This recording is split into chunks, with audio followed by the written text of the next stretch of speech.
Exciting news for YouTubers, streamers, and content creators of all kind. DJI has released the second iteration of their popular wireless microphone system, and we just happen to have one here in the office, so I thought I'd take the next 5 minutes and tell you all about what's new with the DJI Mic 2. Okay, right off the bat, the Mic 2 comes with a much improved carrying case. Sometimes it's the little things that make the difference. Way better organizational options compared to the drawstring bag provided with the Mic 1. You can fit the case in the side, you have room for the windscreens and any cables.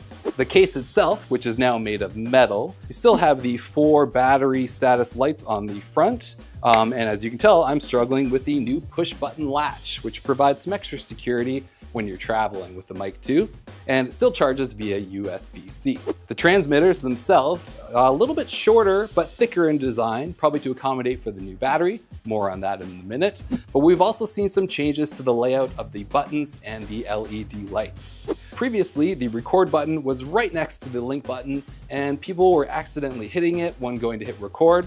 So to prevent that from happening, the record button is now isolated on this side of the transmitter, and they've painted a nice red circle on there as well. The record light and the connection light were previously on the front shoulder and quite visible on camera. So with the Mic 2, they've moved them to the sides here for a more discreet appearance. They've also improved the magnet design.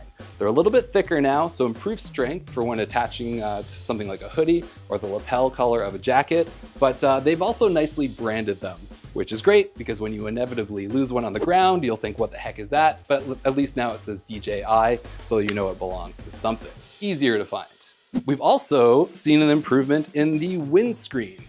Previously on the Mic 1, it was a sort of twist-on scenario, but what they've done with the Mic 2 now incorporates this sort of dummy 3.5mm jack. It snaps into place ever so nicely for better security, and now that windscreen is on there and you don't have to worry about it coming undone. A nice touch. The receiver itself also received an overhaul. You may notice the new physical control wheel, but it also actually has a slightly larger display.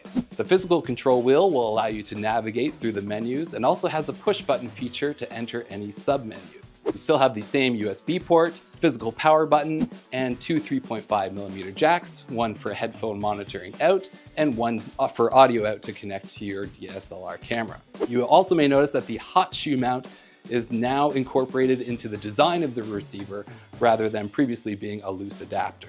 You're still offered the same 3 recording modes with the Mic 2, mono, mono with safety track, and stereo recording.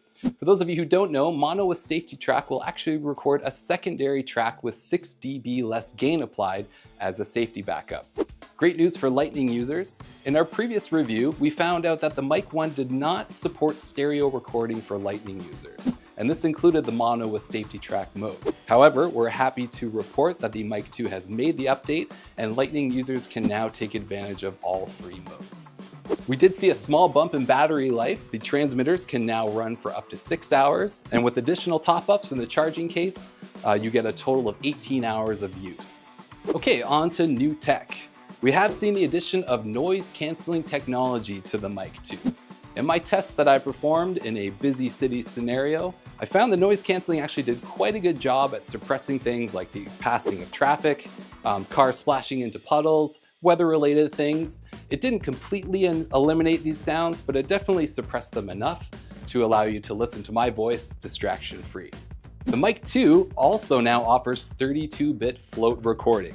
And we've been hearing a lot about 32-bit float. It is something that's offered by the more expensive options like the Rode Wireless Pro, so let's touch on that for a second. 32-bit float allows you to record a wider dynamic range of levels. Let's say you're conducting an interview and your guest goes from loud yelling to quiet whispering.